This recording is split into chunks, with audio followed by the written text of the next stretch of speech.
Autistic people and people with a learning disability are more likely to have some co-occurring conditions. These are sometimes called comorbidities. This might make their support and care more complicated, as well as adding barriers to accessing services. Some common co-occurring conditions for autistic people are anxiety disorders, epilepsy, eating disorders, sleep disorders, ADHD, specific learning difficulties, and Ehlers-Danlos syndrome.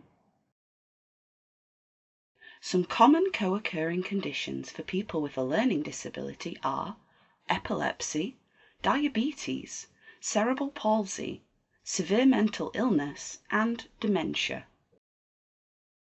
It is common for people to be both autistic and have a learning disability, and they may need specialist tailored support from a range of services. Autistic people and people with a learning disability are at a higher risk of negative life events and negative childhood experiences. Trauma can be a big part of their lives and can often go unrecognized. Trauma is an emotional response to a negative event that has happened in your life. It can be things like feelings that you do not understand, negative thoughts, problems with relationships, and sometimes even physical things like headaches or feeling sick. Trauma experiences can mean that a person might not trust some services. Extra measures need to be put in place to help build trust and make a supportive environment. These are just some of the many things that can make up a person's life experience. Every person that you meet will have different and multiple needs that will need a person-centered approach by the people who support them. It is important to work alongside a person, to hear their voice and value their wants and needs. Many conditions can look different in a person who is autistic or has a learning disability to how they look in a neurotypical person. This can make it harder for professionals to notice them. Communication barriers can mean that people with co-occurring conditions may not be able to describe their experiences easily. This can lead to diagnostic overshadowing.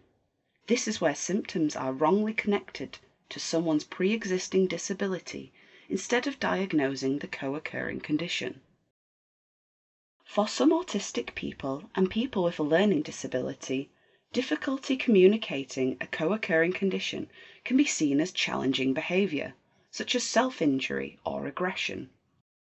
It is important for all options to be thought about when managing challenging behavior. Pain, poor mental health, and other symptoms may be going unrecognized. Here are some examples of people with co-occurring conditions and their unique needs.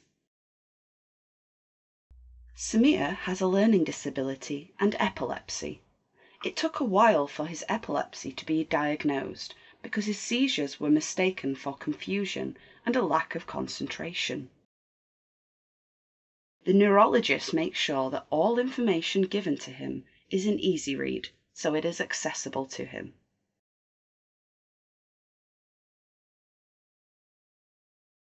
Alex was identified as autistic after being referred for an assessment by a psychiatrist from an eating disorder service. Alex had high levels of anxiety about food, and their sensory processing difficulties meant they had a hard time sensing that they were hungry. Their anorexia and autism were linked, and they required autism-specific counseling for treatment. Chrissy is autistic and has a learning disability. She is mostly non-speaking and can sometimes communicate using picture cards. The support worker noticed she was having more aggressive meltdowns recently and seemed less interested in her hobbies. Staff at the day centre she goes to found the change in her behaviour challenging and did not understand why she was distressed. Chrissy was supported to go to the doctor, and she used her picture cards to communicate that she was struggling with sleep. After investigation, Chrissy was diagnosed with insomnia.